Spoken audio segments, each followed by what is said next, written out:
What's up, Beaver fam? It's Damien Martinez, running back of the Oregon State football team. Thanks for tuning in to the Belligerent Beavs Podcast. Go Beavs and chop them. My mentions say that the American dream is a lie. If you believe that, that's okay. If you feel that way, that's also okay. If you don't, that's also okay. But this was about a football post.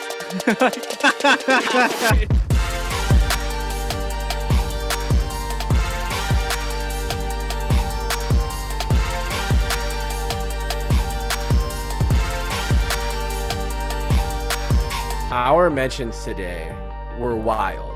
In a word, wild. And thank you for listening to the Belligerent Beavs Podcast.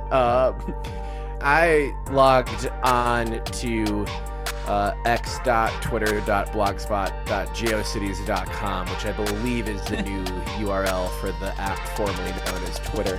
Yeah. And then briefly switched over to the Baby Days Twitter handle. I'm one of a handful of people who has access. I think I fired off a tweet today, actually. Oh, I did. This is me admitting I'm occasionally the voice behind. which one was it? No, you have to leave that to which aura one? of mystery. Yeah. Exactly. Except that one time when I tried to be like, I wonder what people think, and then I fired off the tweet and didn't realize I still had location on. So it said, this tweet was sent from Minneapolis, Minnesota. Andre Nickatina was doing a concert. Andre Nickatina was here. There was an Andre Nickatina concert. He was the headlining concert for a international podcasting conference that we were all at. So, and he's looking to expand the Nicky's Girls franchise to the Twin Are Cities. those still around? Yeah. I don't know. It's called Still Baking Soda in Minnesota.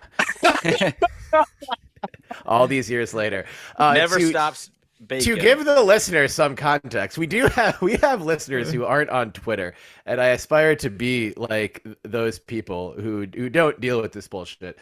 We have to give a shout out to Big Game Boomer, who I think if you're a college football fan on Twitter, you've come across Big Game Boomer stuff, because no one's putting out more Twitter content than our guy BGB. And about him, without really saying anything like mean, sometimes he'll rank the 25 worst student sections. So I guess I don't think anyone makes more people mad on Twitter than Big Game Boomer. And today he tweeted his Pac-12 predictions for the final season, the last dance of Pac-12 football, with your Oregon State Beavers in the number one spot. JP, please play 5 seconds of Number One Spot by Ludacris. I'm on the rise, so many people despise me. Got party ammunition for those trying to surprise me. I am so watching Austin Powers tonight after listening to this. Yeah. But so a lot of anti-Oregon State rhetoric naturally came in the replies. Why is this significant? Because Big Game Boomer tagged a baker's dozen of Pac-12 adjacent accounts, and we were one of them. So it's I thought that people were engaging with us, which I guess they were, but I thought they didn't know that. It was 9 notifications, but it was that there was a solid 1 for every 10 tweets there. So that was 90. Somewhat. I just the top one when I looked at Belligerent Beavs notifications. The first one was not in this lifetime, you fucking asshat. And I was what? I hadn't seen the post yet. So I was what did JP tweet? What is he doing? What is Andre doing? We got to have a team meeting about what's acceptable. Revisit the language. That's an acceptable answer of any of our tweets. Pretty not in this lifetime, you fucking asshat. Exactly. Who has That's what my nana says to me. Oh, she would never. I agree. I know. But yeah, so thank you, Big Game Boomer, for the engagement. Thank you, haters, for anytime. I learned this today too. Actually, this was an unrelated thing. Just doing some research, and a podcaster shared some information that nothing makes him laugh harder than 1-star reviews, because in just about any algorithm, the amount of attention you give a podcast by just giving it a review, because like total number of reviews is like very important for the algorithm and how shows are shared. So when you rate a podcast 1 star, you are making that podcast more popular. Why are you by telling people this? So this would be a great time to not do that to us, because we still prefer 5 stars, but also it's more a way of saying you don't have a choice because of the eyeballs or whatever. And that could be total bullshit too. But I think that's sort of what Big Game Boomer is going for. You know, no press is bad press. And he had like 10,000 people talking about him today on Twitter. I don't know Big Game Boomer's real name. I know he's a dude who went to Oklahoma and really likes college football. It's literally Game Boomer, and he's just a bigger, statured man. So we call him Big Game Boomer. Oh yeah, exactly. Right. Yeah. Not like Lil. It's not Lil Game Boomer. No, that's his offspring. That was his rap name. Yeah. So there could be a situation where I could smoke pot with Big Game Boomer. Oh yeah. Dude, bucket list. Yeah, that'd be fun. I feel like our listeners think I smoke all the time. Even Betty's the one who's like smoking on the show. And I'm smoking out of a Canon clay comb still. I bet you he would do a top 25 funniest things that Terry said after I smoked with him list. It would be a long list, that's for sure.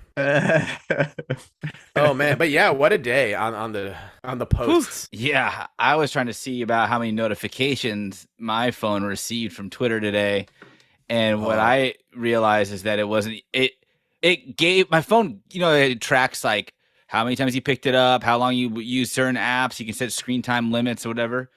And I had that all turned on, but it clearly gave up today because like all of the settings were off. It wasn't tracking my phone. It was like, yo, dude, you've been blowing up. I'm done. I'm not bothering with you anymore. You're on your own. I feel like even pre-Elon, there was a time where if you got a certain number of notifications that Twitter just even like stop trying. It's like they'll save these for once it hit time. like triple digits or like quadruple digits. I don't know, because back then I was getting maybe 3 if I didn't check it for a while. But I think I remember like hearing like it's once you got to a certain point, Twitter basically just said, "Well, fucking good luck." Or maybe it's like Gmail, it's like 99 plus or something. I don't know, but fun day. Yeah, college football's back. What were the tweets about? I mean, obviously, he tweeted a graphic with the Pac-12 predictions. It had Beavs number 1. Yep. Washington number 2. Oregon was 5th. I saw that, which is legit. He had Colorado at 10 and Arizona State at 12. And as from what I could tell, he tagged like 12 total accounts, but not one from each school. Yeah, because it was like us and Cody from Beaver Bullpen were Oregon State. But he predicted the Sun Devils last and tagged at least 2, maybe 3 Sun Devil accounts. Good. So I think that got the Arizona State fans, like sometimes you'll like turn on a game when they're bad and you're like, no one's there. And hard to blame them. There's a lot to do in Tempe besides watch Herm Edwards lose to Eastern Michigan. So that fan base is passionate as hell though.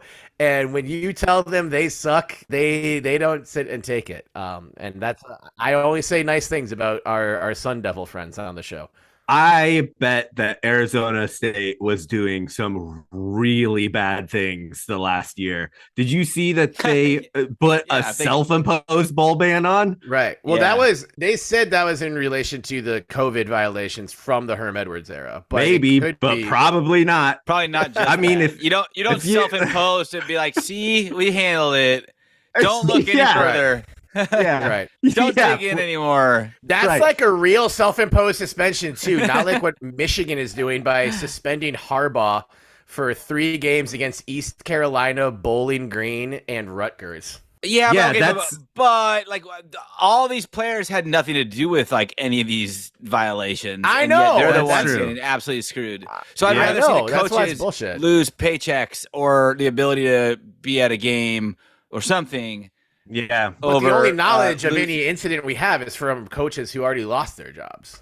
Yeah, but this is like if your mom finds the first candy bar that you saw in your backpack and didn't see the other 20, and you're like, I'll just put myself in timeout. I'll ground myself for a day. Unless Kenny Dillingham's getting real grimy real quick, and they're trying to get ahead of some Dillinghammers.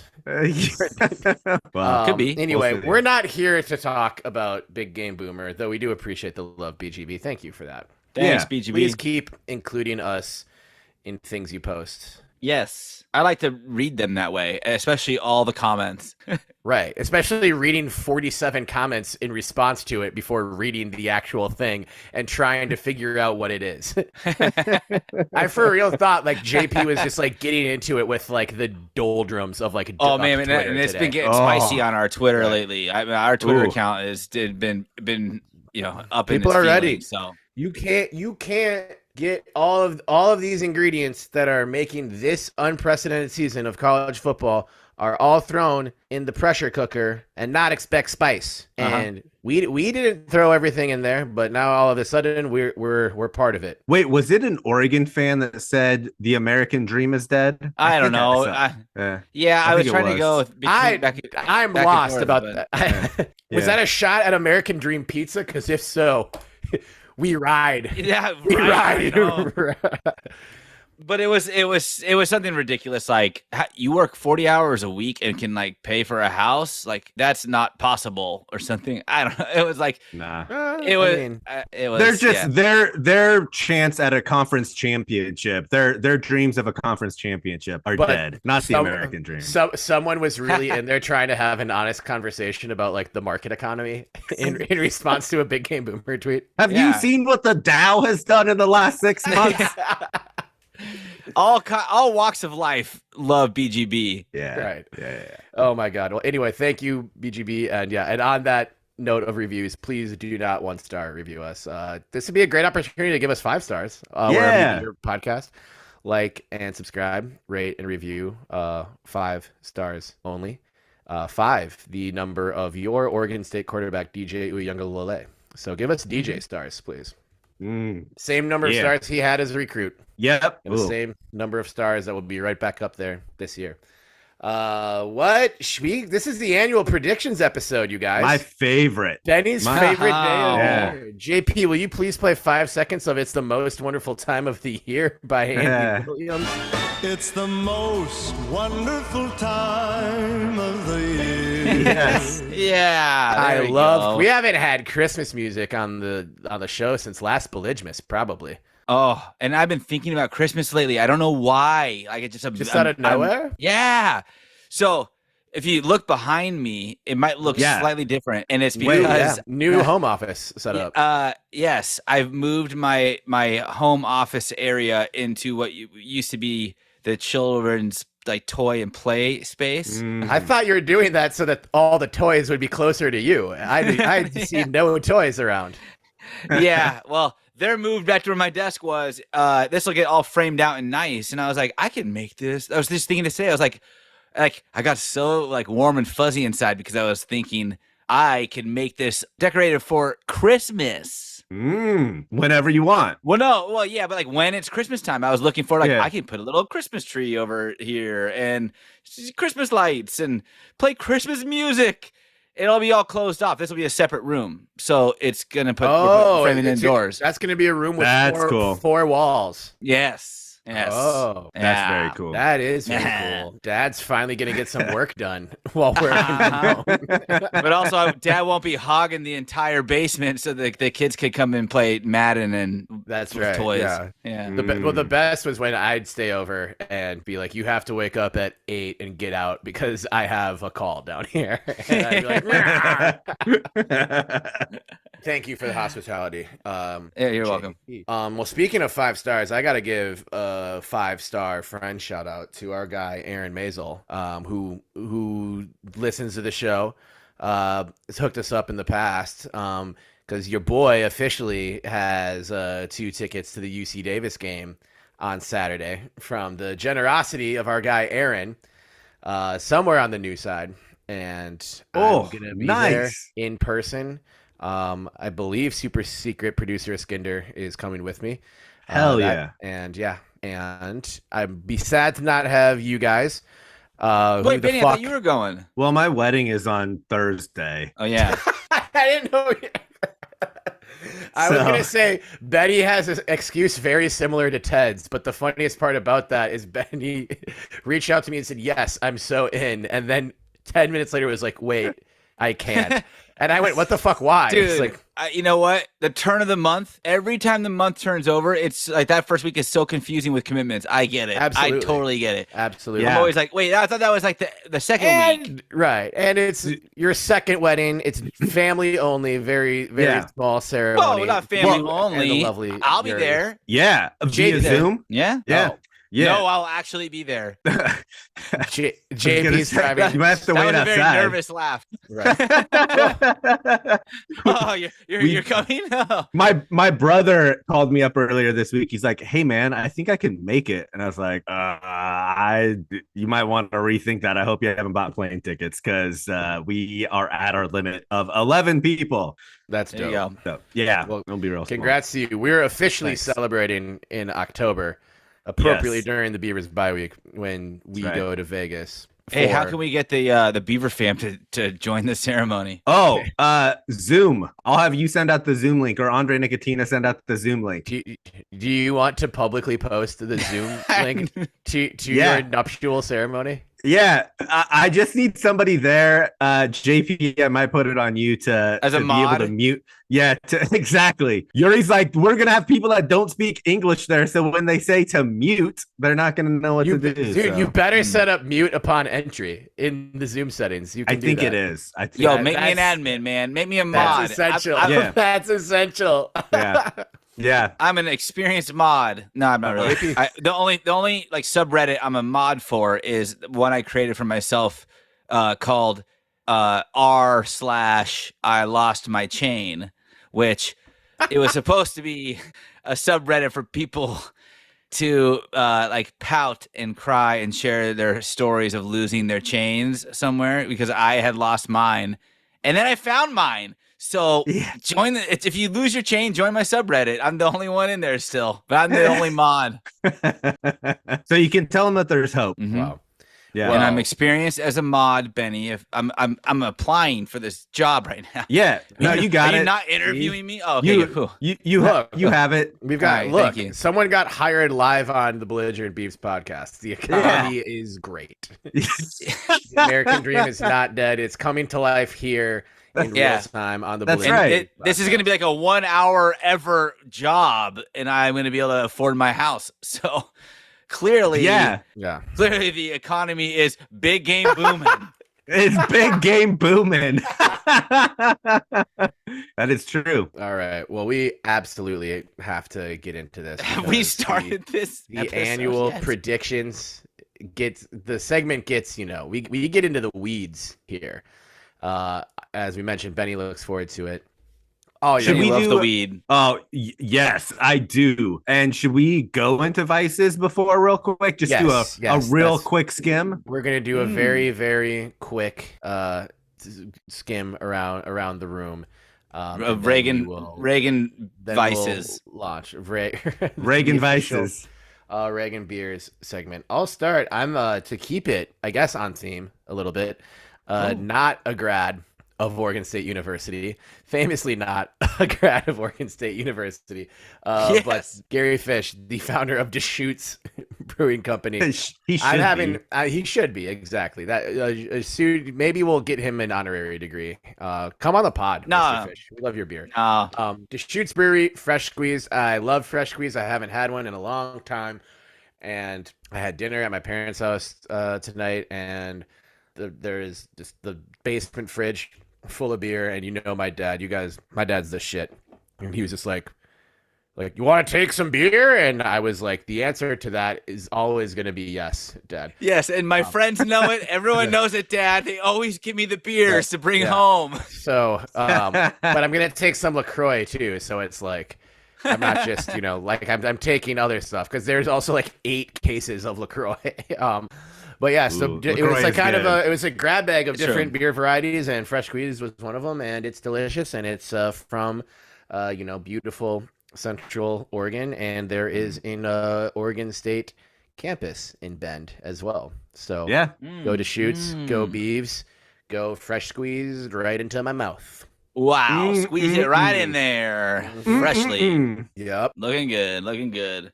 Well, hold on. I'll go next because I can kind of add some continuity to this campus movement. Okay. I guess what? I'm drinking an IPA, and Would have never guessed that. it's from where the other Oregon State campus is, in a little town. Oh, On baby. the coast. Oh, baby. No, not on the coast. On the coast in the banks of the Willamette Mary's River.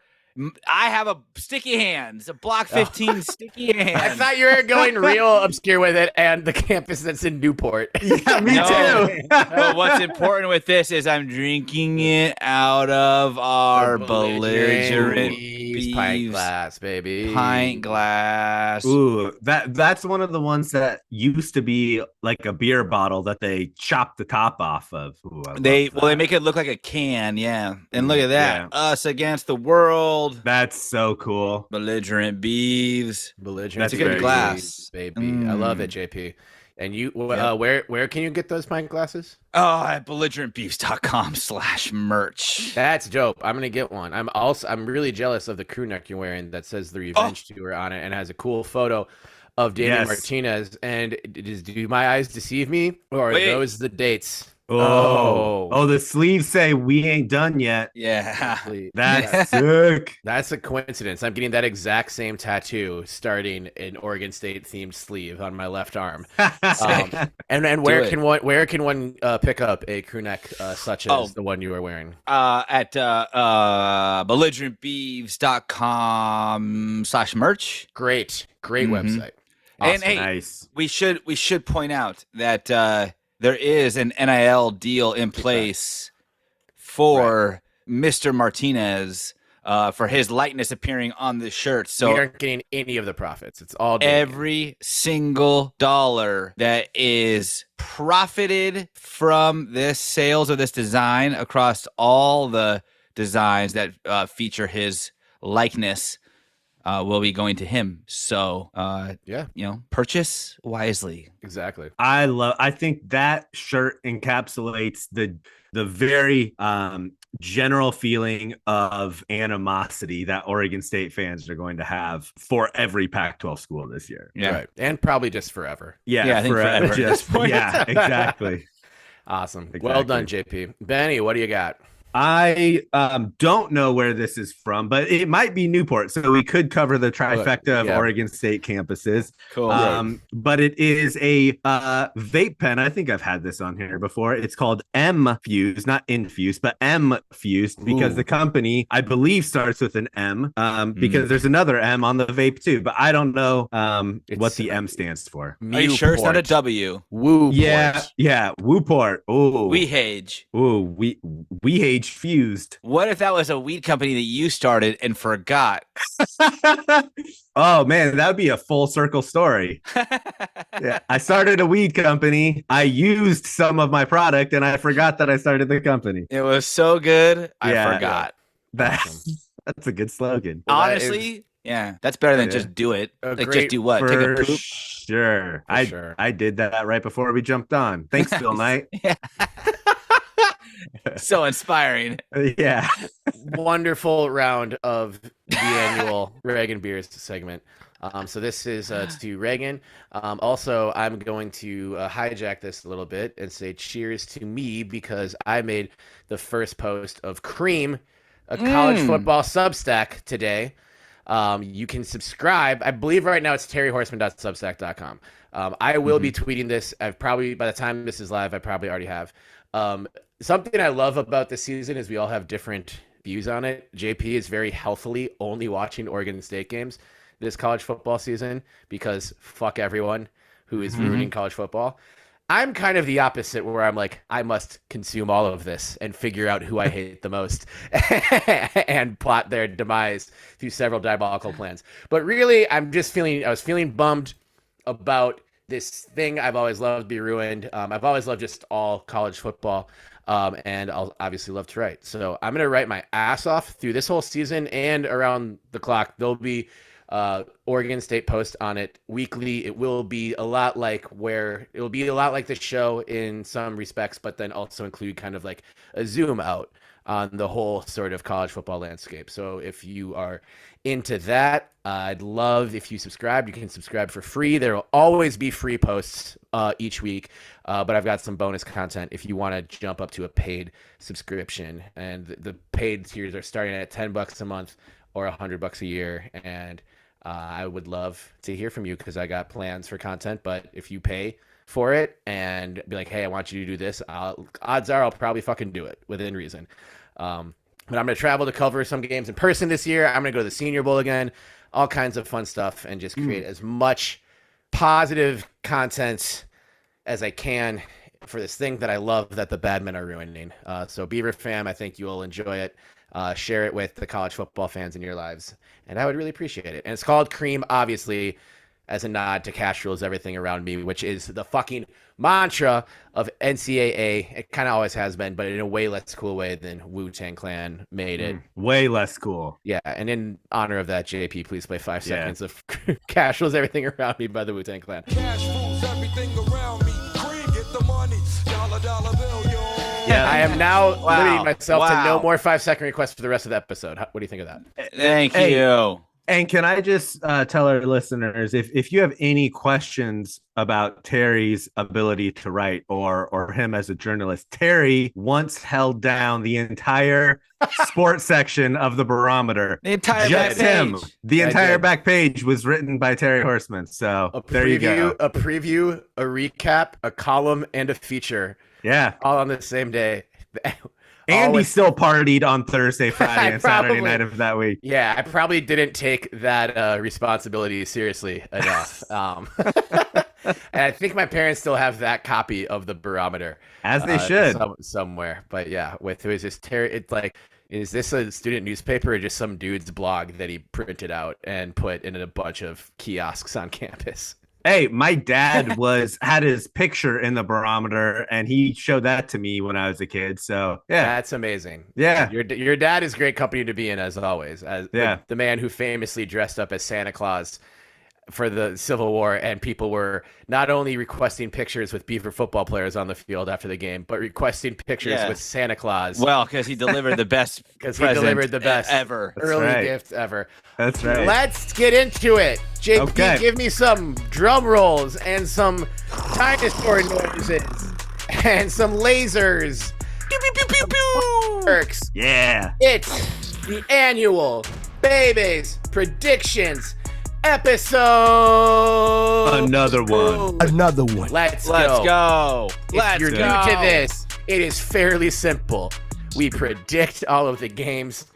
We add in as much context as we can, anticipate storylines, injuries.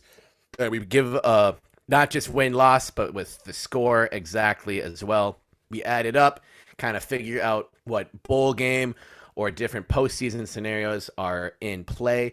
Even though it's old information, I highly recommend going back and listening to our predictions episodes ahead of the 2021 and 2022 season, because we take this seriously. We get right. Benny hasn't slept in 4 days because he's just on a week like this. You can't sleep. You can just wait. So tired. So, and it's also fun to go back and be like, oh, these guys got this shit wrong. Like, wow. So. They got everything wrong. Yeah. Just kidding. No, we've been a little decent, maybe a little on the optimistic side, which is maybe a theme for us. Wait. We've got more right than wrong on our predictions the last 2 years. Oh, for sure. Definitely. Yeah. Definitely. I only got 3 wrong last year. If you want accurate predictions straight from the mouth of the Belligerent Beavs, this is the episode to get your info. I will say, and I know we're jumping into San Jose State here in a second, but have you guys seen how everyone is saying like Oregon State they're the darlings of the Pac-12. They're going to be America's team. They're going to be the feel-good story. Yeah. But then you go and look at their predictions, and they have Oregon State at like 5th. Right? Yeah. tough season, 8-4. Like, yeah. what? Yeah. So come here. We're not an analytical X's and O's type podcast, but we will give you a more accurate prediction of how the season's going than the rest of the analytics folks out there. that matter for sure. That's right. All right. With that, week 1, game 1, playing on a Sunday because we're pros, I guess. Yeah. Sunday, September 3rd. Because we've realigned to the NFL. And we have that would be so crazy. Like the Oregon State Beavers and Washington State Cougars have now been realigned to the NFC West. And there's just a picture of Dickert and Smith with their like middle fingers up, getting that NFL money. At San Jose State. San Jose State. They were in action in week 0. We got to watch them play. They had Trojan. I didn't watch. Sweating a bit. I watched them. I went and watched it. I was working on Saturday night, but I went back and watched it later. I'll start here a little bit. This is a test. San Jose State, if you watched them play USC, their quarterback, a young man named Siobhan Cordero. There are 133 FBS college football teams, with each one of them has a starting quarterback. I would put him probably around the top 40, 50 of all starting quarterbacks. I don't know the total number of starting Power 5 quarterbacks that he's better than, but I'll say that number is not 0. And he can move. He's got a gun. Him and his biggest receiving threat out there, Nick Nash, made some insane catches against USC. And dual threat quarterbacks have always been a problem. Doesn't mean we're gonna lose, obviously, but he's gonna pop a couple. And I think Trojan fans were pretty nervous. But if you had done the homework beforehand, you knew they have a dude who can ball back there. And also, I don't know why Trojan fans were expecting USC's defense to be better after what they put on tape last season. I think San Jose State's going to make us sweat a little bit. They have a running back by the name of Kyrie Robinson who did a decent job for them last year. And Brent Brennan's an experienced coach. He's been there. This is his 7th season. There's some Oregon State ties on that staff. They've done they've done well. They've done well in the Mountain West. I think across the board, it looks like folks, experts in the know, are predicting them to finish around 4th-ish in the Mountain West. Mm-hmm. I think about halftime, it'll be close, and we'll be just sweating a little bit. But I do think we'll figure it out, and we'll pull away at the end, similar to how the Trojans did. My final score, my official prediction for Game 1, Week 1. Against the Spartans of San Jose State is an Oregon State Beavers win by the final score of 37-17. A late touchdown or two, making that seem like a bigger of a blowout than it probably actually will feel like during the game. I think it's gonna be a tough test, but I don't think it will be too much in doubt by the end of it. Benny, go ahead. Yeah, go ahead. I give him the full hedge. Oh, they might be getting it. So Terry, you brought up Siobhan Cordero, San Jose State's quarterback. He has played against the Beavers before. He was the quarterback for University of Hawaii when we played them back in September of 2021, and he threw for 366 yards and rushed for another 50. Right. So, granted, Hawaii is certainly an offensive centric team. Right. But yeah, I mean, he can definitely play. And Oregon State has traditionally struggled on the road and struggled early in the season. Now that struggle early in the season has gotten better since Jonathan Smith has become head coach. But this is a test. But also the fact that San Jose State didn't just have a warm-up game, but they had a game against USC in the Coliseum.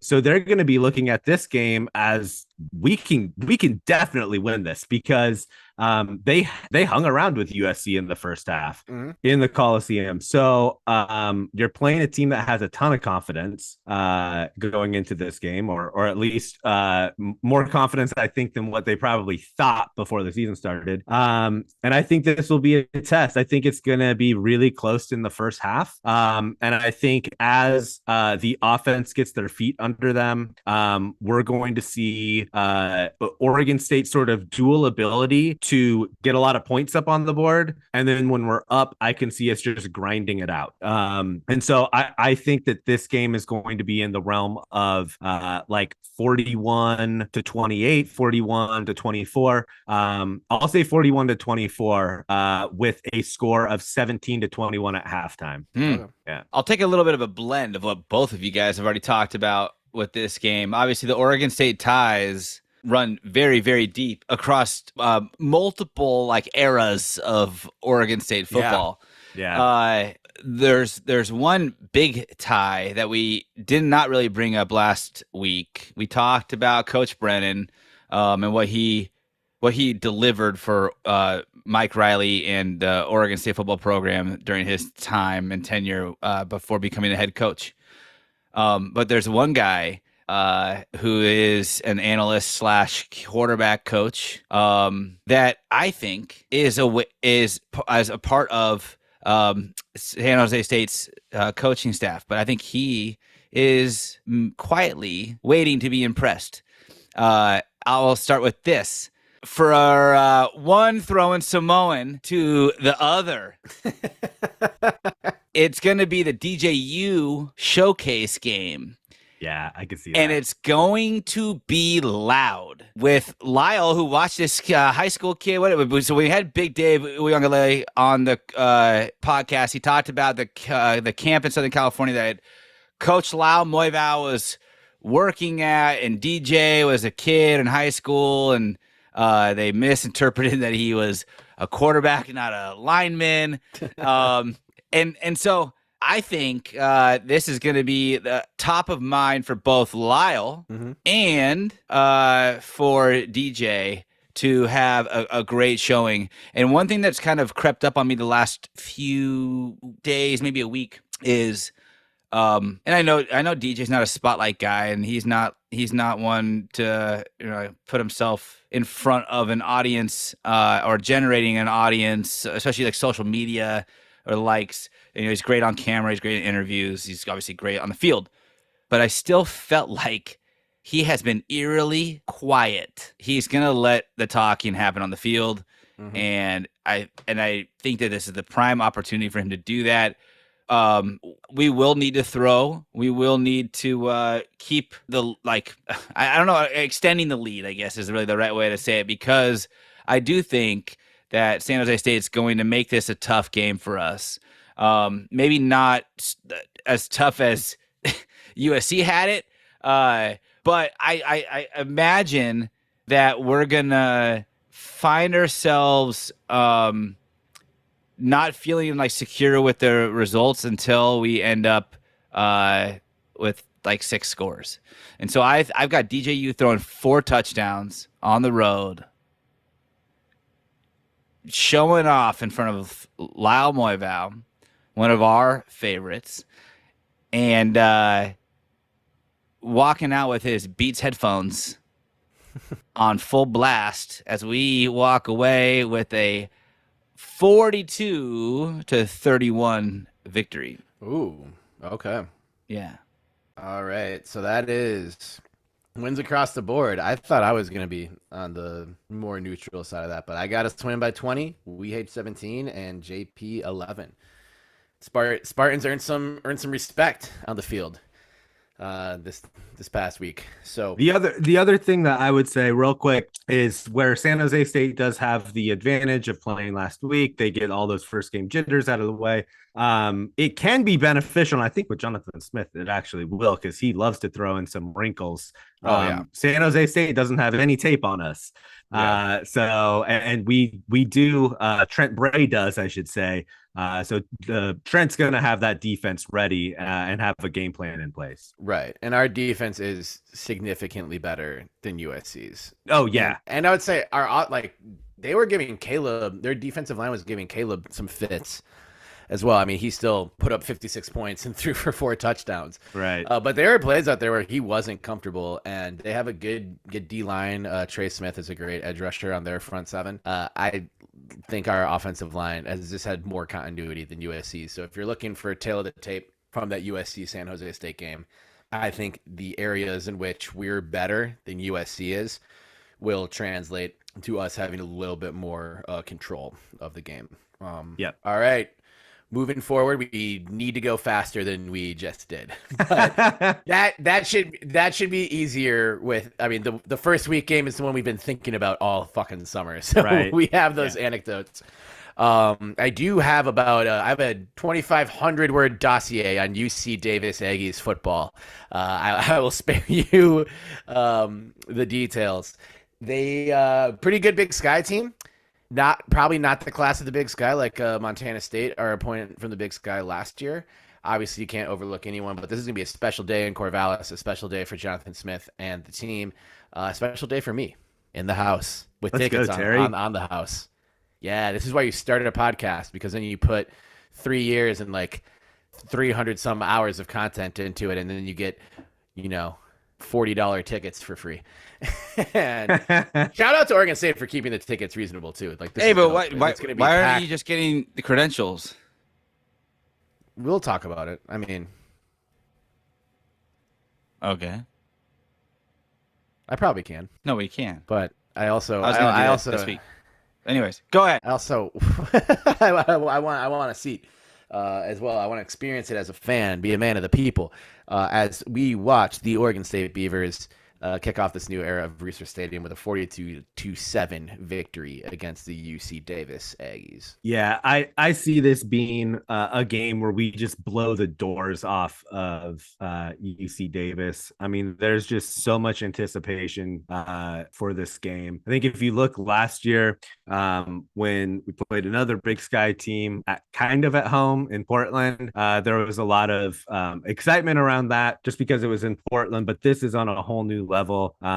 This is a game that Oregon State's most absolutely not going to overlook. I think that this is a game that Oregon State could get in the 60s range in scoring. So I'll say this game ends 61-21. Wow. I think UC Davis can get maybe some garbage time touchdowns, but yeah, huge blowout. I think that's a fair assessment. And I would imagine if everything goes as well as we're anticipating for week 1, that the team's going to come home insanely hungry to continue to pile on and then now do so in front of their home crowd who clearly has their backs in a new completed stadium that the players themselves really love. And it was very obvious that they did from the open house. And so I could totally see that being even more jacked up about playing at home against UC Davis than what would be a better match on paper, at least on the road at San Jose State. I agree. I think it's going to be a walloping. I don't think it's going to be as big as you're saying. And I think that because what's going to happen is Smith is going to start to get guys experience when it gets out of hand. So there's going to be no opportunity per se to just put them out of their misery. The Aggies will have to endure all 4 quarters of trying to come back. And it'll be against a couple of guys who maybe won't get a lot of run this year or may redshirt this year. And I think you'll see probably some, Benny G out there to start the second half. We may see in the fourth quarter like an Aiden Childs appearance. I just think that it's going to be closer though it's going to be not as close as the score indicates at the end of the game. But that's going to be because UC Davis is going to be throwing all they can at Oregon State, and Oregon State's going to have felt comfortable by halftime and have been mixing and matching and getting some people out on the turf at Reser in front of the fans. And it'll be a great experience all around, I think, for the rest of the season. But I think I still have us, I don't know, like 27-17. Oh, shit. Wow. Yeah, they're close.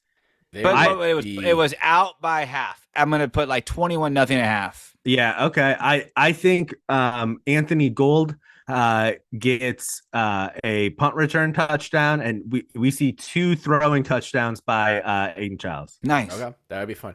Benny, what was your final score? 61-21. If this game ends 27-17, even in the way you're saying, JP, I will not go on Twitter that week for sure, because it's not going to be a pleasant place. I'm just saying, man. I'm not saying it's out of the realm of possibility. Like I think it's smart to. UC Davis has a good team and a good coaching staff, and they're returning a lot of players. There's experience on that side of on that squad. And these things happen, like it could. It's good. I'm glad that you're bringing it up this way so we can remind ourselves that it could. We aren't fucking 1970s Notre Dame coming off of 1-10-win season. We've lost to FCS teams before. We've watched it happen. It's terrible. And I really hope that that's not a close game. So thank you, JP, for bringing us down to earth a little bit. But yes, I will be not on social media that week. If it's a loss or a close win, it's even semi-close win.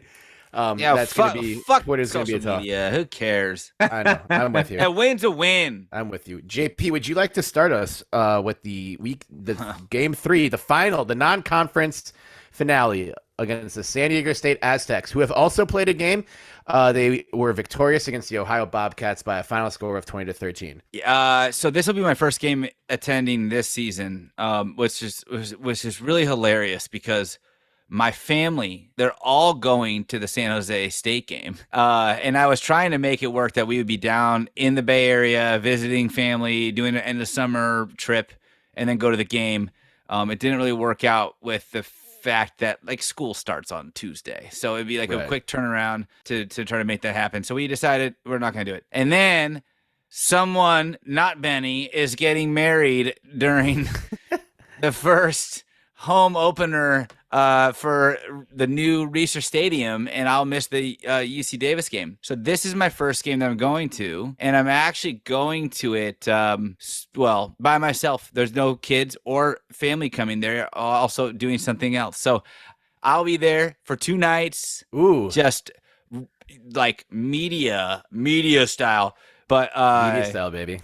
Yeah, content creators. Yes, and super secret producer Iskinder is presumably going to be joining me as well. But I'm excited to get down there. I'm excited to just see like the atmosphere. I love September noon kicks or early afternoon kicks, especially in Corvallis. It's just beautiful. It's a perfect time of the year, the perfect time of the day. I think that game is going to go better than perceived, that most people would anticipate, because the jitters will be out. It'll be purely focused, get ready for conference play by this point. There's no, we're up, like, let's let it ride for the rest of the game. And I do think it's going to still be fairly close, but I'm going to say like a 24-12 victory. Are you staying? And we don't need to say the exact places we're staying publicly. We'll talk off air. But are you staying in the hotel that the mini Bebe thought was super luxurious? Because that's where I'm staying. No. I'm staying where I think is luxurious because it requires me to only need my feet to quickly get back to my hotel room. Nice. Yeah. Nice. Yeah. So you will be walking. There's no double sliding doors and 2 levels. It's not deep 9th Street. Whoa. Yeah. No, this is kitty corner from the stadium. Now everyone knows exactly where you're staying. That's whatever. Okay. There's a lot of hotel rooms in there. If someone was going to kill you, they would have done it by now, by a lot. So, yeah.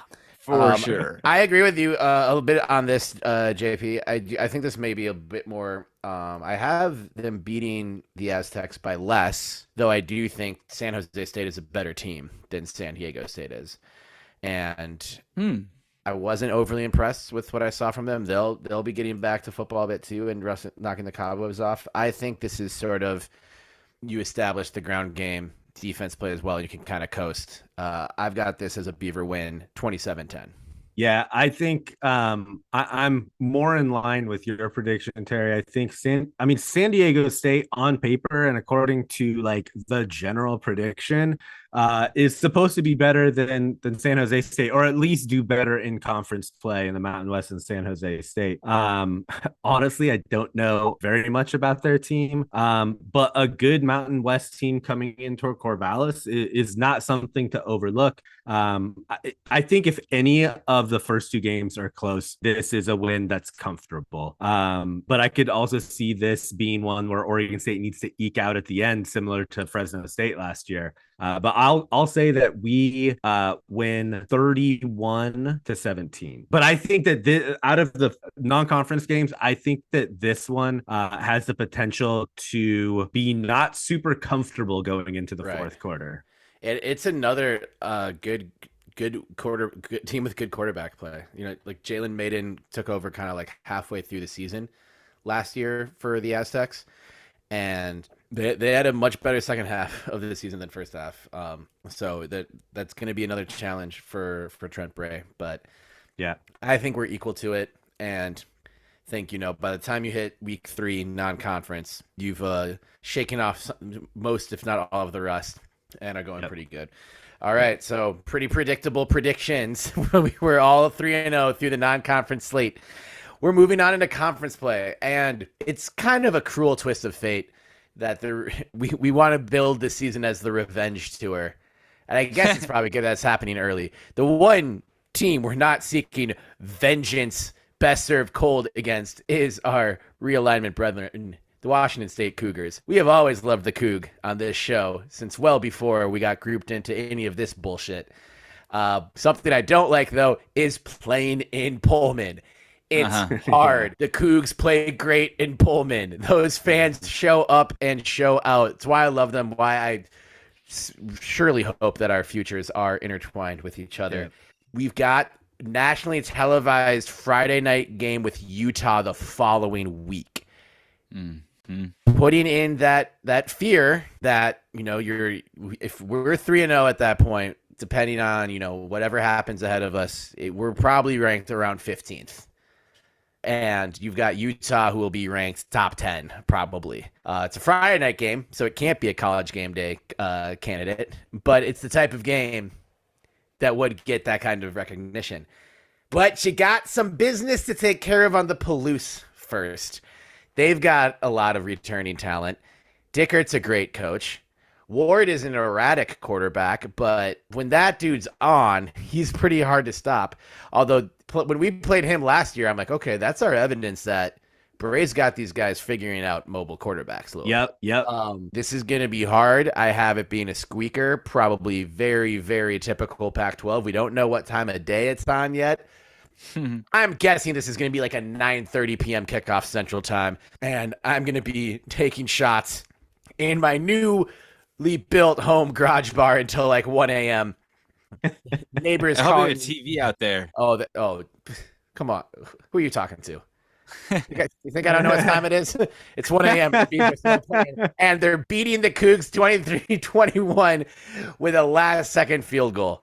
Ooh. And I feel like that is what unlocks a lot for, I think you get past Wazoo, no matter what happens against Utah the next week. When winning on the Palouse is still something Smith hasn't done yet.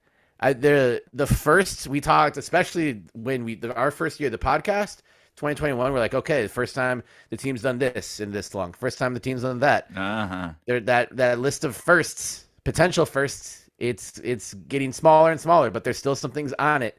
Winning at Pullman on the Palouse is on that list, and Smith needs to get it done. And it's going to be hard. That is a good team, and they're going to be ready to play. 23-21 Beavs win. But I'm even scared saying it. Yeah, I think you could be right, but there's a couple of ways this could go, and Washington State has a really tough non-conference schedule. They start out at Colorado State, who is also predicted to be in the upper echelons of the Mountain West. And then they have Wisconsin at home, and then the third game there'll be 3 straight home games for them. It will be 3 straight home games with a bye behind it. Speaking of Wisconsin, just to interrupt you real quick, did you see their tweet about ticket sales? No. It's because they're hosting Wisconsin. It's like, come to see, get your 6-game set to come out to Pullman to see some big spelled B1G, the way the Big Ten fucking does it, to see some big opponents and also some opponents who think they're big. Nice. I like the fact they're leaning into that. I wish Oregon State would do that a little bit more, but I digress. So having a poor non-conference showing, not that Washington State really has any aspirations greater than, I think, getting to a bowl game this year. I think that's realistic to say. But coming out of the non-conference 1-2 can take the wind out of your sails a little bit. But I do think Pullman's hard to play in, without a doubt. I am glad that this game is in September, on my birthday, by the way. I'm glad that it's in September and not in late October or November. Mm-hmm. That does give us a little bit of an advantage playing in Pullman. But I think this game is going to be a 24-34 win for the Beavs. Again, not a game that you're comfortable as we go into the fourth quarter, but it's a game where we really get to showcase how we can just feed it off to the running backs, and it allows the offensive line to shine, and we're just going to win that line of scrimmage in the fourth quarter. And it's going to be one of those games where the last drive is going to be like 7 minutes long, 8 minutes long of us just running out the victory. Say your score one more time. 34-24. 34-24. I love it. Jay. I'll make mine quick here. I would say the Cougs may end up 2-1 or 1-2 or whatever out of their non-conference schedule, but facing Oregon State at home, they're very comfortable doing that. And I think we should never underestimate how much those players and fans and coaches feel like this is their revenge tour as well right now. And no matter who stands in their way, it's clear that they are going to do what they can to knock them down, whether it's us or not. They got to be mad, too, that we're getting the America's darling attention. Absolutely. Yeah, absolutely. For sure. So I think that they're going to feel more of the crunch at this point than we will coming out of non-con 3-0. They'll at least have one loss, likely one loss. And so they don't want to be 500 heading into a bye week. And I think they're going to leave it all out there knowing that they've got a week off as well. But we're checking the box for Jay Smith. And it's going to come down to, it'd be a 26-24 victory for the Beavs on the Palouse. But it's going to be plot twist, ASAP Pington making a game-winning field goal. Okay. 26-24 with Atticus Sappington playing the hero. Yep. And I know none of us are going to this game, but I would love it if it happened any one of these 3 ways, and we'd be spending all night at the Valhalla in Pullman, hanging with the Coug fans all night long. I might go. I'm still TBD. Yeah. But I may just try to run around Portland, if not, and find a Coug fan and hug them, no matter what happens. There you go. Yeah, I might want to save all my fanhood for the revenge tour, the actual revenge tour. Well, then we've got 8 straight of just a bunch of dudes we don't fucking like coming up after that. We all have Oregon State at 4-0 coming out of Wazoo. Friday night, under the lights.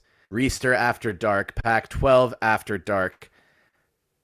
Highly ranked Utah, who will expectedly be highly ranked at that time. They've got Florida in their first game of the season.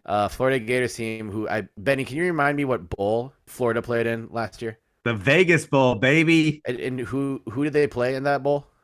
Oh, the Beavs. They did. It was the Beavs. Okay. Interesting. By any chance, do you remember the score? Was it 30-3? I believe it was. You are correct, sir. Yeah. But yeah, so Utah, Florida in Salt Lake City. Very difficult game.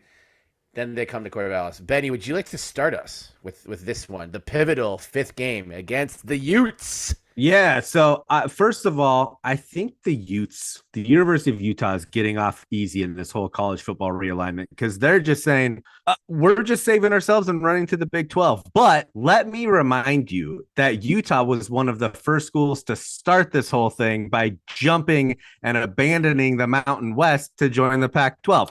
So fuck them. This is the second time they've done it. And I think this game could, again, go in a bunch of different ways. Cam Rising is going into the season not 100%. And this game, first and foremost, he is sort of the linchpin of that. If he comes in hurt or not at 100%, this is a whole different game. But for the sake of this prediction, I'm going to say that he is 100%. And this is a game where I think we see DJU really ball out. It's really the first game that people are really going to be paying attention to.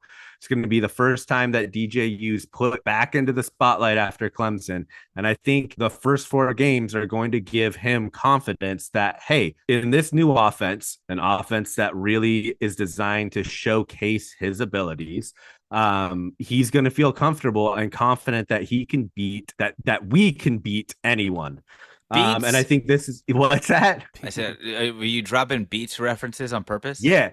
That sponsor the pod, yeah. Beats. Come on, Beats. But I think this is a game that ends in the full Weehage, 42 to 14. Wow. Congratulations on your first full Weehage of the season. Thanks. Wow. It feels good.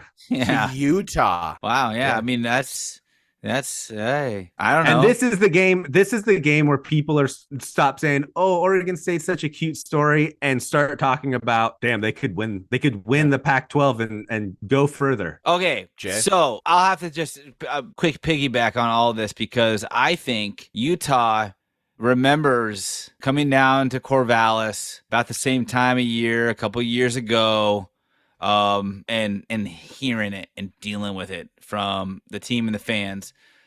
And I think that that's going to happen again this year. But a lot of it is, I don't think that Utah is actually as good as anyone's giving them credit for this season. And I might sound like an idiot, but I think the reason why I will ride that belief is playing in a championship in college football is a lot different than most other sports. But it's still extended time that you're practicing, that you're in game prep, and it wears on players. It's added time at a disadvantage compared to the players who are home and resting. That's just fact. There's no possible way that you can put your body through the rigors of contact football beyond what's required of you, and then look at another team or player and be like, well, they did what was required of them and I'm healthier than them. There's no way. And I don't think that Utah is going to have a successful season because of that. I think that their drawn out conference championship runs have and will completely take a toll on this season for them. And I really feel like Reeser and the fans are ready for them to return, mostly because of how much we like to beat Utah. And then also they kind of shoved our faces in the mud a bit last year. Yeah. And I don't think our fans have forgotten that one. Not that we blamed them, but we didn't forget it. And I'm not going to predict that this is a quarterback coming out party or a defensive coming out party. This is the Damian Martinez don't forget about me party, which I hope no one does. I think that Damian's going to at least get 150 on the ground and 2 touchdowns on this game. Nice. And the running is going to be necessary because I think we will get a lead early and Smith will be like, let's just kill clock. Let's go. But Damian's not going to be just going down. He's going to break through some of these arm tackles and probably pop one, Terry, or 2. And hope he does. So I think that this is a very, very good game for Damian. And I don't think it's high scoring in any way, but I think this is one of those ones we just hung on to and we try to run the ball and run the clock. 21-18. 21-18 win. Yeah. If that's you being quick, you need to be a lot quicker. We all do. I'll be quick next time. We're gearing up for a 2-hour show here. Oh shit. So I'll be really quick, and I'll take your booze and your tomatoes and everything. This is my first bump in the road. I have us losing this one, 24-27. Boo! Okay. Boo this man. 24-27. So we've got a couple 5-0s and me, lone wolf at 4-1. But then we play Cal, and I can tell you that with recent storylines with Calford, I smoked weed with Stanford and Calford. They're both terrible blunt rotation. Fuck both those guys. Have fun in the ACC. Taking SMU with you. Whatever. Cal has a running back by the name of Jaden Ott. You might remember he was deciding between Cal or Oregon State the other year. He chose Cal, which is fine because Damian Martinez is better than Jaden Ott. That's why Damian is getting the preseason first team All Pac-12 nods. Jaden Ott is getting many of the second team All Pac-12 nods, though.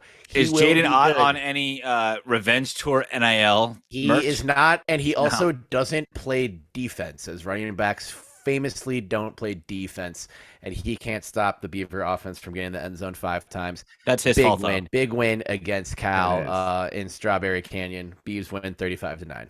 Ooh, all right. I'll be really quick this time. You guys ready for this? Yeah. Beavs lose 31-28 at Cal. Motherfucker. After going 5-0 and feeling great, we get ambushed. All right. Boo to that too.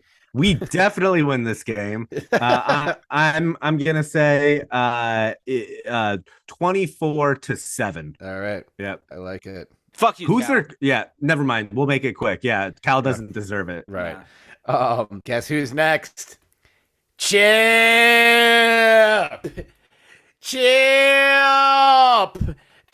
Kelly and UCLA coming to Reeser. It's been a while. We haven't seen the Bruins in 2 years, 3 years. Yeah. A little novel you've been working on for 3 years. Shout out Family Guy. Anyway, that doesn't matter. I feel like this is gonna be a crazy game. The timing hasn't been announced for this one yet. At least I don't think it has. But it's one of those. It just really feels like it's gonna be one of those Pac-12 After Dark specials. Homecoming weekend in Corvallis, October 14th. I'll be there with my whole family, pretty much. The week before. Oh, Your yeah. whole Not family. like including my parents. I have Bruin Jimbo. Yeah, who, by the way, said he's rooting for the Beavs. Oh, winning them over one by one. Yeah. I think this game will be wild. A bunch of weird shit's going to happen. I think this will be the first game that our defense really kind of not gets exposed, but I think gives up some big. UCLA's got a lot of athletes. I think they're going to score a lot of points this year. But Benny, don't look at me like that. I know you're getting ready to fight with 2 straight games of JP or I predicting a loss. Oh my God, 3. Beavers win 43-38 in a wild one at Reeser. Ooh, wow. Okay. I'm gonna say the Beavs win 28-14.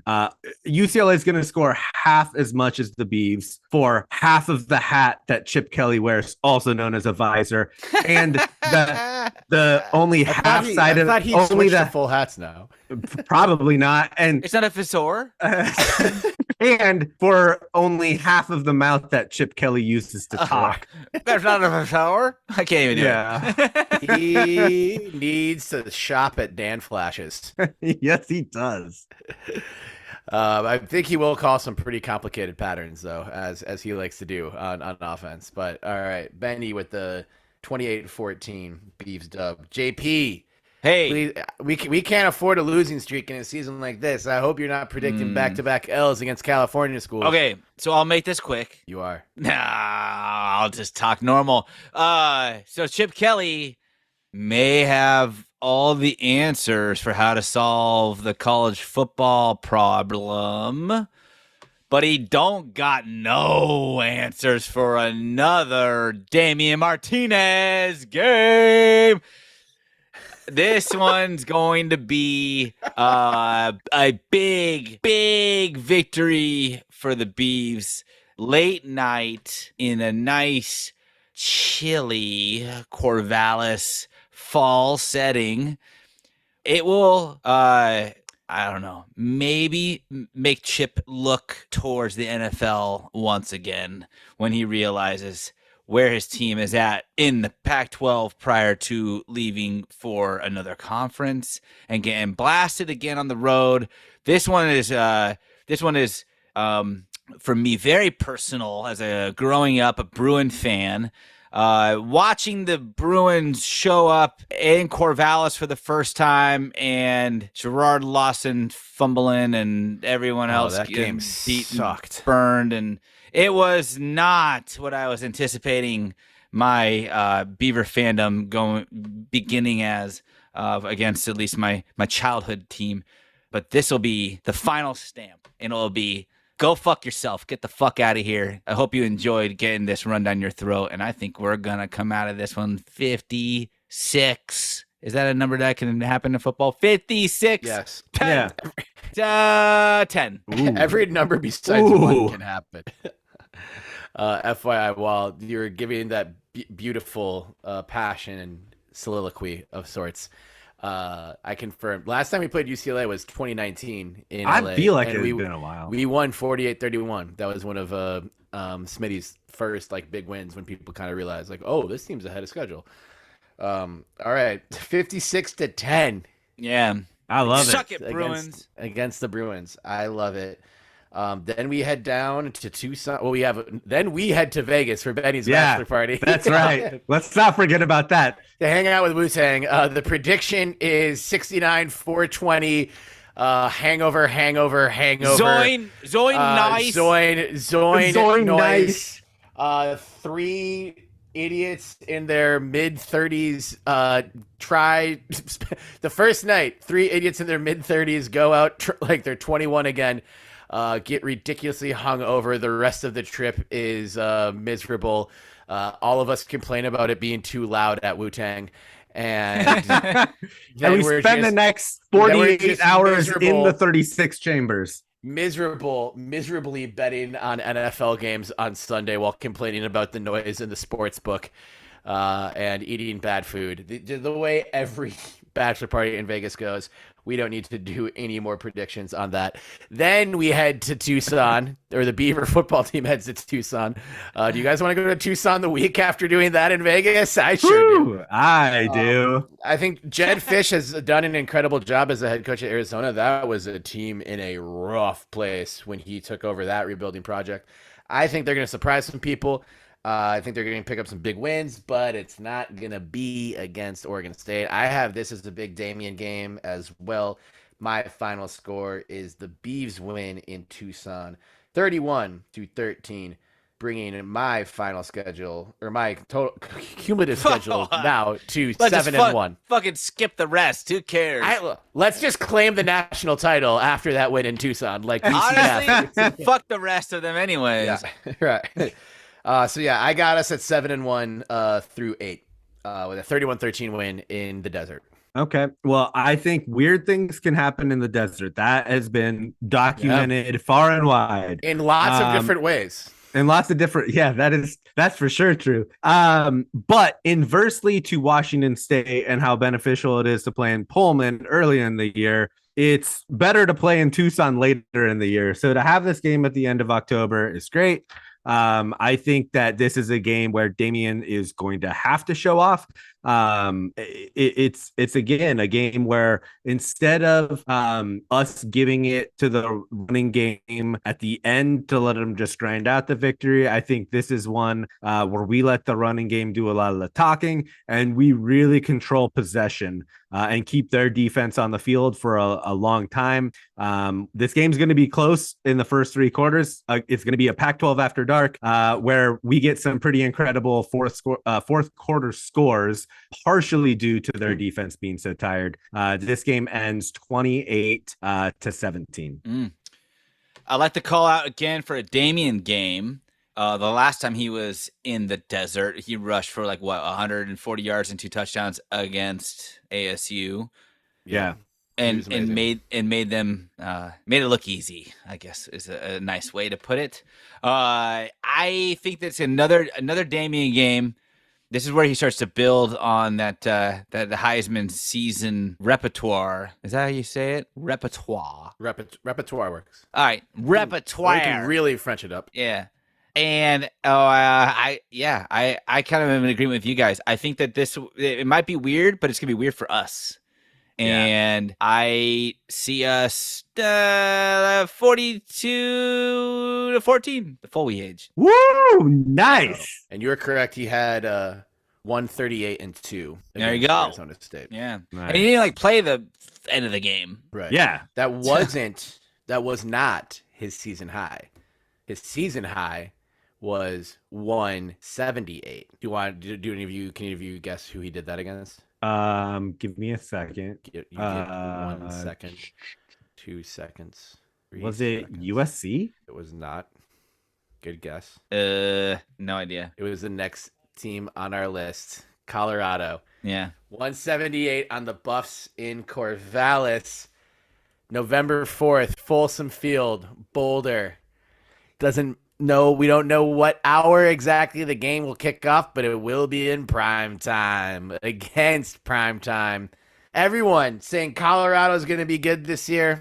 I like Dion. I'm a Dion supporter, but I'm not buying it. And No, fuck off, Dion. I think they're a good matchup for us. I think Damian gets season high again. Maybe this is his first 200 spot, and defensive touchdown by this is gonna be my most specific and least likely, just based on numbers.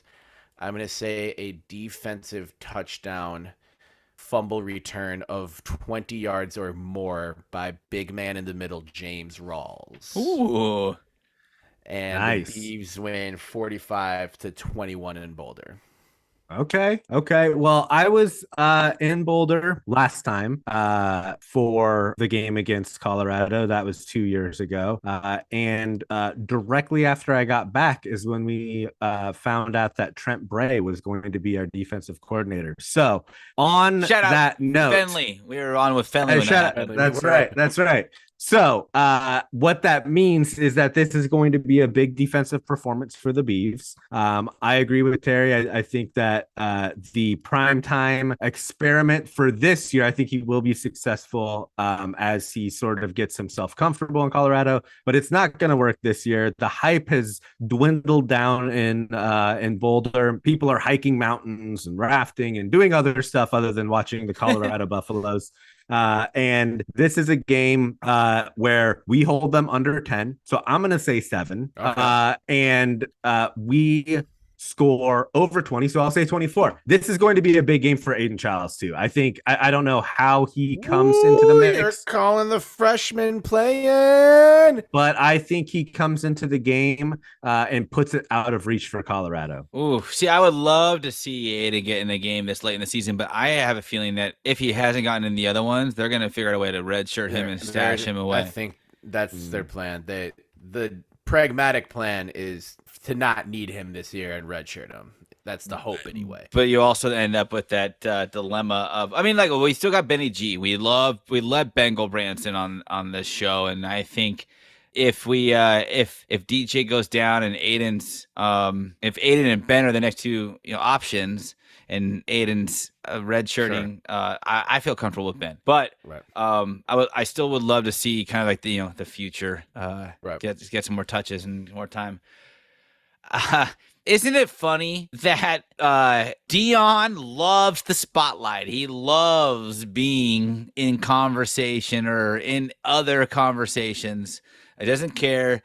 To him, it's literally no press is bad, right? And he set off a domino effect, maybe not just him, but he obviously had some say. The university has pretty much given him the keys to the entire academic and athletic side of the university.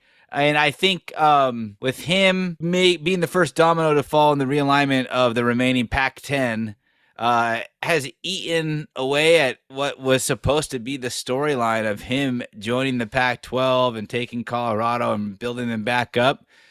It's like totally overshadowed now. And I think he hates it. I think deep down he absolutely hates it because it is Probably not that deep. Yeah. Pretty shallowly down. He really hates it.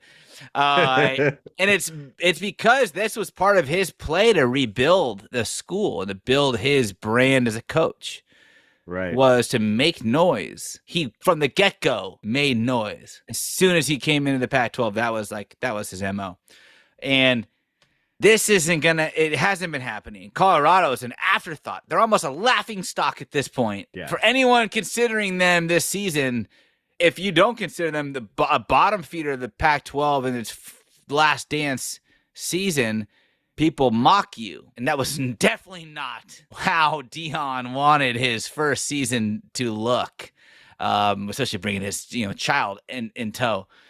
And we're going to compile that notion that it is a laughingstock season. And we're going to smack them, I don't know, like a 48-13. Easy peasy. Fuck off, Deion. Yeah. You know what? Deion Sanders to me is like one of those people I love and hate at the same time because he was a Niner, he was a Giant, he was a Cowboy, and he was a Yankee. He's a Yankee, and he's and a fun, Red, and he's also a douchebag. So when he was a Red, he came back to Candlestick, and I was a kid, and I went down, and like no one ever stopped you from doing anything at Candlestick. So I run down to the first base dugout, closer to the end of it's closer to the foul pole, and like. Anyways, he was coming in, or he was working out there, and he's coming in, and I told him he was fat. I told him he was a loser. I was like 7. I know. That was mean. That's stupid. But I thought this was going to be like when Deion bullied JP, and we're going to be opposite. Yeah.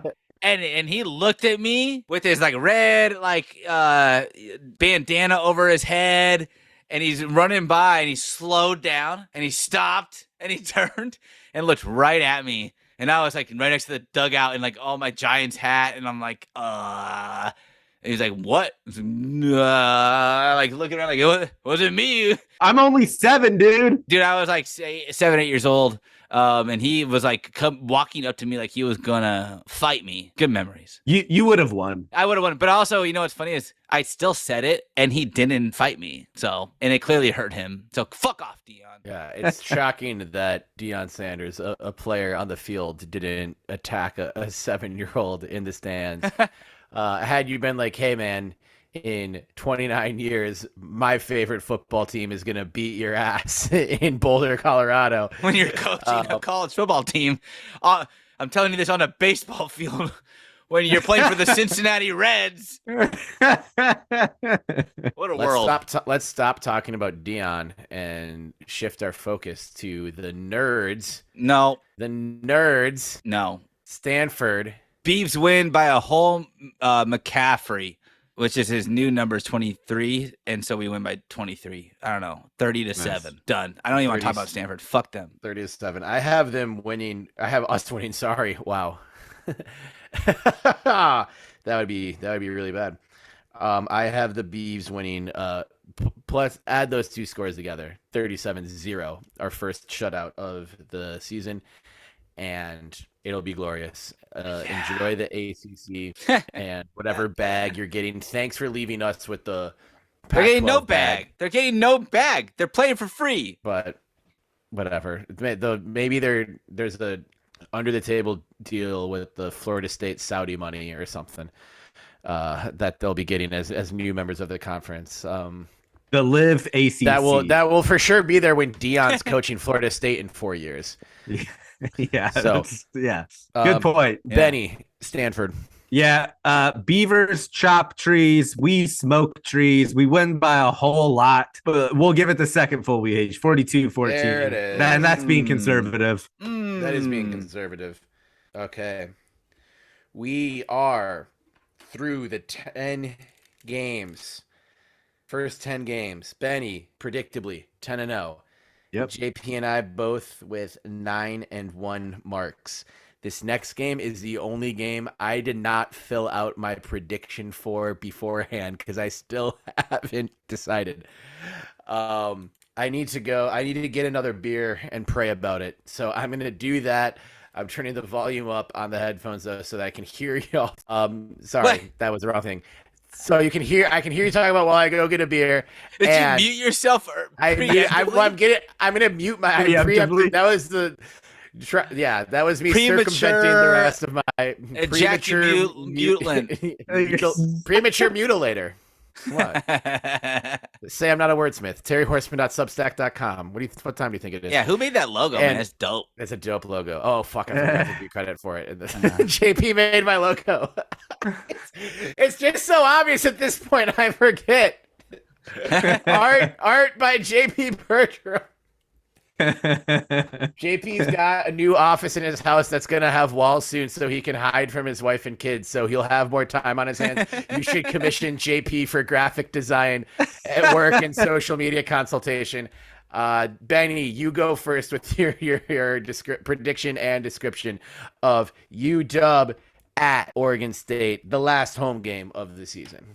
Yeah. So I'm going to this game, and I am going to be taking the same route as the Washington Huskies, and I am going to be driving right alongside the Washington Huskies home motorcade. I'm going to be so mean. I'm going to be so mean that they'll just have lost all motivation for this game. Throw like so many turds at their windows. Yeah. Then they're going to come walking in, and we're going to chant Montana, just like we did last year when they lost to Montana 2 years ago. I think we win this game. I think that this is going to be a huge dud for Michael Penix Jr., who will be in the Heisman Trophy race. I think the defense comes to place. Yeah, exactly. Yep. I think that this is the game that knocks them out. Our defense has the game of the century here. We hold Washington to 3. We have 2 defensive scores. We win this game 21-3. You're stealing my thunder, man. I had an Oladapo pick 6, and I had a Julian pick 6. Nice. And I am in agreement that this is going to be the unraveling of the Penix Jr. Heisman run. First of 2 unravelings that will occur against Oregon State. But I really truly think the reason why it's going to be a tough game for Washington is, one, they've got traitor printed on their foreheads. And they're the first one, really. They're coming to Oregon State now and facing off in a completed research stadium and having to deal with that. But also, they had just faced Utah and USC the last 2 weeks prior. So that is a lot to bounce back from or recover from. If you were able to squeak out a win or 2, you're exhausted. And then you come to Corvallis and you're sitting there at Research Stadium with the fans on the news side breathing down your neck, especially Penix, who I imagine they're going to rely on heavily with his arm and really any playmaking to get a win or 2 in those last 2 games. And then they'll rely on it again against the Beavs because they're going to think like this is the only way. This is the only way it's going to happen. And so I think he'll force bad throws. He'll have a tired arm. We'll have 2 pick 6s, the Oladapo and the Julian pick 6. Like you said, Benny, 2 defensive touchdowns. I'm going to throw in there, though, a special teams touchdown, and I think that Silas Bolden's going to take one to the house. Okay. Hell yeah. Okay. And I'll put a respectable game for DJU on this as well. He'll get a touchdown. So we've got 4 scores there. We got ASAP or Everett Hayes getting at least a field goal. So a 31-24. Yeah, and if this game is rainy or in poor weather at all, it's over before it starts. It's going to be such a run-heavy game, and Washington cannot contend with our running game. Well, we thought that last season too. Let's remember, and it was supposed to be a rainy game in Seattle. Ended up being a monsoon, though. No, I agree. I think that it was windy, not necessarily rainy. So rainy. If it's rainy, you can still kind of throw the ball, but I think that adds to and it was point. no rain, and it was the wind, and took your hot dog and sent it off to Mars. Oh man, it's just dust. Elon's eating it on Mars where now. It belonged. Yeah, where he belonged. All right. Well, wait, did you go yet, Terry? I have not, and I'm going to be a buzzkill. I have us losing this game 28-30, but I'll add a to be continued. Obviously, there are more games left in the season, so it would be continued. But more on the Washington Huskies. You don't get to decide if it's TBD or not. That would be. Yeah, I have it just a really tough, close game, and Washington just having a little bit extra quality late and pulling away with a very razor tight win, and disappointment and devastation. God, you guys are looking at it like Oregon State actually lost. I'm actually sad. It feels like that. Yeah. I'm sorry, Terry. I'm gonna mute you. Watch yourself. Tony reality here. I'm gonna mute myself on preemptively before you can. So all right. So after 11 games, I've got the Beavs at 9-2, JP 10-1, and Weehage at 11-0. Now, maybe the final Civil War of all time. What do you do when you have a rivalry that spans the ages 126 years? You bail for a conference based 2 time zones away because you think it might make you rich. Yeah. Well, Oregon, a great man once said, scared money don't make money. This game is huge, regardless of what any of the records are going in. At Autzen, Benny, are you planning to go to this game before we talk about it? Yuri bought me tickets today. She did? Yeah. Oh, man. She texted me about it, and I forgot to text her back, so I feel bad. But text her back. She's asking me. She's like, have you heard from Terry? And she, to be clear, she hasn't bought me tickets yet. She said she's going to buy me tickets, but wants to know where you're sitting so we can sit together. Well, I do not. Oh, going to Autzen. Yuck. But it'll be so yum this year. We've got to do it, I guess. But, oh, my God. Fucking Autzen. I've never been to Autzen, and there's part of me that wants to make that official for the rest of my life. This could be the last Civil War ever. I'm just saying. We have to go. We have to go because guess who's bouncing back after a shitty prediction from the week before? Oh, yeah. Oregon State wins 43-40 in a wild one to go out on a crazy note and a high note for the Beavs. Maybe not as crazy as last one. I think we'll probably hit some adversity in this game, but you know what? All you got to do when you hit a little bit of adversity, just run 19 times in a row. Mm-hmm. I've got Oregon State Keep running, baby. Perhaps the last Civil War ever at a stadium named after a great Beav. It'll be a great day for the Beavs. 43-40, Beavs win, baby.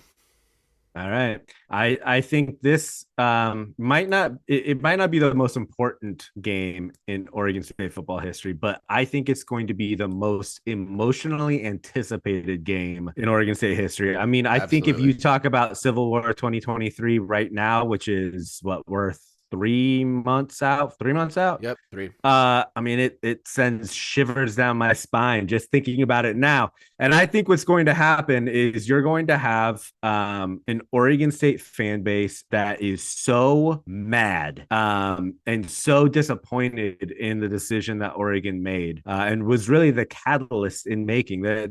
You can blame a lot of people, but what it came down to is Oregon decided to leave, and that is what broke the Pac-12. End sentence right there. And so I think what you're going to see is 25% of the crowd's going to be Oregon State fans, which is significantly more than what we typically see at the Civil War.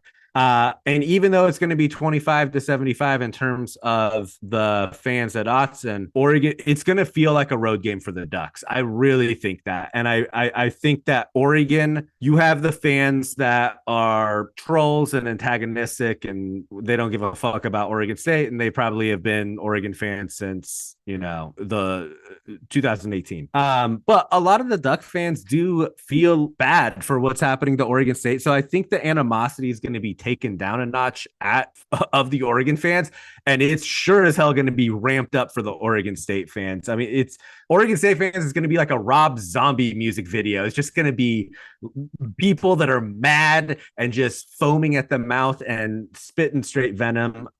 This is a game that I think gets the full Weehage, and I think it's going to shock everyone. Because I see this game. This game is going to be an 11-0 Oregon State team against an 0-11 Oregon team. Yeah. No, I think against a 10-1 Oregon team. I think Oregon loses to USC. And I think this is going to be for a spot to play in the Pac-12 championship game. And I think it's going to be really like a chance for someone to go to the college football playoffs. So a lot's going to be on the line in this game. And I think just because of the anticipation and what it means to Oregon State and what it means to Oregon State's future, that this is one that the emotion going into it is just something that cannot be stopped by anything. Even though they have 4- and 5-star recruits, the emotion that's going into this game is going to trump all of that. Excellent. Mr. Bertram. Like I said, I don't know if I would really want to go to Eugene for any reason whatsoever, first or last or whatever. An In-N-Out could go in Eugene, and I would want it to burn down because no, it's not. But I would never ever want to have any reason to spend any precious seconds of my life in Eugene, Oregon. There's almost nothing. We have listeners who live in Eugene. I know, and I'm telling them the truth. There's almost nothing that would make me want to spend a moment of my life there. I'm sorry. However, this game is potentially so meaningful for so many reasons, and it isn't just the Civil War 2023. It isn't just that it's going to potentially put Oregon State in the Pac-12 championship game, which it will. It is potentially the last time that these two teams play. And I've thought about this for a while. And it's not, fuck Oregon for one. And like, go ahead, you cowards, and run away and go try to chase the money. Think your brand's bigger than it actually is, and it's not. And enjoy yourself when you realize out of the microcosm that is the West Coast and the Pacific Northwest that you are actually not anything that you think you are. That being said, I think there's so much being put on this game for fans and players. There's a lot of players of both programs who grew up fans of either the program they play for or the other one. There's also fans or players who were fans of both or neither team, but knew of the tradition. There are families, there are coaches, there are anyone involved. This is it potentially. And as you were saying, Benny, I think that Oregon fans and players are much more likely to overlook that because they already have their shiny egg on the other side, and right now we don't. And regardless of what shakes out, our shiny egg will never look as shiny as what Oregon has in front of them and their fans have in front of them. The things that they're pimping out all over social media about why they're better than us because they got this offer to go play in a conference halfway across the country. Cool, good on you. Go ahead, go overlook us. Go overlook this season. Go take your Dolph Lundgren looking quarterback and fail at delivering once again anything meaningful for your own school, region, athletes, anything. All the talk's going to continue to be talk because when the action used to happen, it was a lot of Oregon State fans throwing fisticuffs and stealing things and burning fields, and the action will continue to happen for Oregon State, and we're going to smack the shit out of Oregon, which is the only reason why I may want to actually go to Eugene for once. And I don't know what I want to put the score at, but I'm going to just say it's 69-0. Suck on that, Oregon. That would be the noisiest scoreline. Or so Zoiny. So if it was 96-0. Oh my God. I hope so much. All right. Well, you know what this means is all of us, including me, Two Lost Terry. That's a name that can catch on if you want it to. I don't want that to catch on. We've got to do postseason now. To recap real quick, Terry has the Beavs going 10-2 with losses to Utah and Washington. JP has the Beavs going 11-1 with a loss to Cal because college football's crazy. Yeah. And Benny has the Beavs going 12-0. I do have the Beavs making the Pac-12 championship game with a 10-2 record. I have them meeting the University of Washington Huskies in the Pac-12 championship game on December 1st in Las Vegas. I normally wait more than 6 weeks to return to Vegas after leaving, but I am absolutely fucking there for this. The Steph Curry. Revenge is a dish as you walk through the airport. Best served cold, and 2 weeks later, Oregon State beats Washington 31-16 to win the Pac-12. Nice. I'm not owing that. I'm owing just thinking about going back to Vegas. I'm literally I have hotels up right now on my screen. I was just looking at one. I was like, no. You can just smell the oxygen and smoke mixed together. I'm just going to sleep on the Strip. That sounds awful. This sounds amazing. Like It'd be kind of a fun one night. One night? You haven't stayed up all night in Vegas? Oh, no. I have. Yeah. No, I can't do it anymore. But no, I will after the Beavers win the Pac-12 championship. Yeah. No. What? You just said you will, but you won't. I know. I was kidding. I can't. My body physically can't. Anyway, we're already almost at 2 hours, so I'm just not going to offer anything else. And then after they get snubbed from the college football playoff with 2 losses, but they follow up the Pac-12 championship with a win in the Rose Bowl against Ohio State. I do not have Ohio State loaded enough making the college football playoff this year. They've got some questions at quarterback, and they fall to a damn good Oregon State Beaver team. OSU versus OSU. The real OSU reigns supreme, and we send the Rose Bowl, as we've known it, out in style with Oregon State beating the Buckeyes 30-21. I'll make this quick. Benny, you wrap this up, but I'm going to make this quick. Beavs win out. I don't care who we face. We are winning out. This is the magic season. This is the chosen season. It's time to finally deliver across all fronts.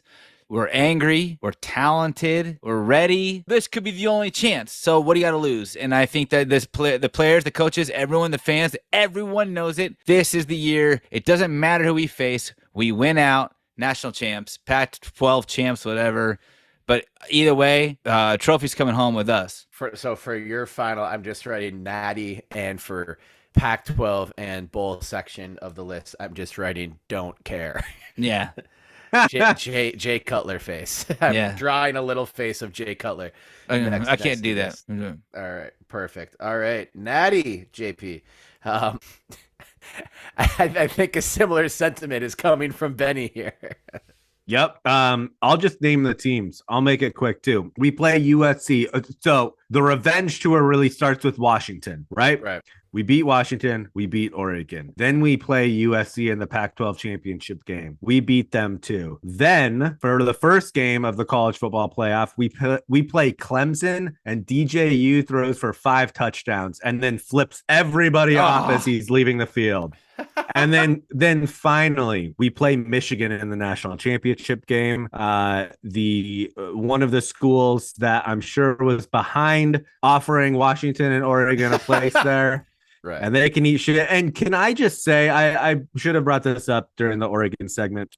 Oregon, Washington, you didn't get invited because you were truly wanted. If you were truly wanted, you would have been invited when USC and UCLA were invited. You got invited because Fox doesn't want anything to do with Apple getting their footprint into college football. Yeah. And if they would have, Fox, who does not have a streaming service, would have been irrelevant. And I still think they will be. Cut back their streaming app. There's no Fox Now anymore. Right. So good on you. You didn't get invited to the party until USC and UCLA realized they were too drunk to get to the party, and they needed some sober nerd DDs to get them to the party.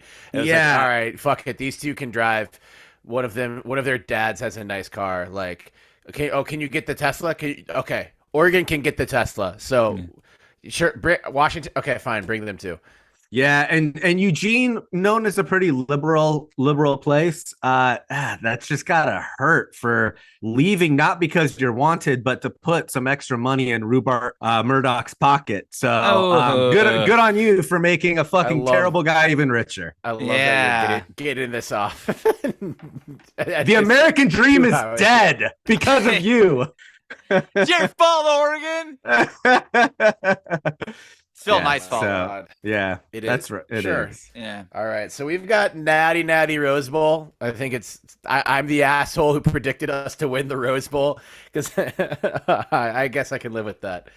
And when we win the Natty, we'll have a song that is written and sung by us called Natty Rose Bowl. And it tastes like apple juice, sour pear apple juice. Oh my God, that is Rapple. the deepest cut. Someone needed to like be a listener since episode 4 to understand that. Hey, listener, I'm sorry that we let this go 2 hours. Let's go then. Wrap it up. No shouts. Let's just move on. No shouts. We have to do shout outs. I'll do them quick. Volleyball picks up the first win of the Lorenzy Bohonic era by sweeping North Dakota at the Bobcat Classic in Bozeman, Montana. Shout out to you ladies. That's awesome. We're happy for you. We're going to be supporting volleyball at this new era. We are Bohonic. We are Bohonic believers. Women's soccer shuts out University of California, San Diego in a frenzy at Lorenzy for the get a 2-0 win in the home opener. Haley Cole was incredible. Maddie Tet scored a goddamn golazo banger. Shout outs to you ladies. Shout outs to Lawrence and Nicola and the Oregon State women's soccer social media for officially using Start a Frenzy at Paul Lorenzy. We started that shit. Yeah. Shout out to Stevie Thompson Jr., who led Puerto Rico men's basketball in scoring with 21 points in a World Cup opening win. Go Puerto Rico. Andale. Vamos, Stevie. Vamos, Ethan. Women's basketball is picking up dubs in Italy, probably eating pasta and shit too. We love women's basketball. Take us to Italy with you next time. Scott Ruick and a bunch of football players are on various watch lists. They're all killing it in a preseason All-Americans. Those are the shout-outs for this 105th episode of the Belligerent Beavs Podcast. Thank you, listener, for listening. Thank you, JP Bertram, and for Benny Wehage for doing the 3rd annual predictions episode. This is always so much fun. I don't think I need to keep talking like this because the shout-out segments are over and we're wrapping up the show. But please rate and review Belligerent Beavs 5 stars only wherever you get your podcast and recommend the show to a friend. Please listen to Cream McCall. Watch, read, only read because it's a reading medium, but there will be audio and video content soon on Cream, a college football substack. Cream stands for Cash Rules Everything Around Me, written by me, Terry Horseman, with a dope-ass logo designed by the one and only JP Bertram. You can follow him on Twitter at _Trio_J because he's too true to be real, and on Instagram at jpbertram.com. And Benjamin Lord Sebastian Wehage, he's been with the co-op Benny Bedlam because he's fucking crazy. Host Benny Bowl Game, Benny Blast Off, Benny Burner, Benny, not Benny the Beaver, but Benny because he's so fucking cool, and he's getting married pretty soon, and we're really happy for him, and we're going to see him in Vegas when we're college because we'll see him at some Beaver games before him. Say what up to Benny at Benny L1986 on other social media channels. You can follow me at Terry Horseman on Twitter and at Terrence Horseman on Instagram.com. And please follow us at Belligerent Beavs on Twitter, Belligerent Beavs on Instagram, Belligerent Beavs on every other social media channel. And remember, no matter what happens for the some of the revenge shooter that you can't spell chop them without hope. So chop them. Chop them. That was so good. Chop them. Bring my pretties. Natty Rose Bowl. And cut. Wow.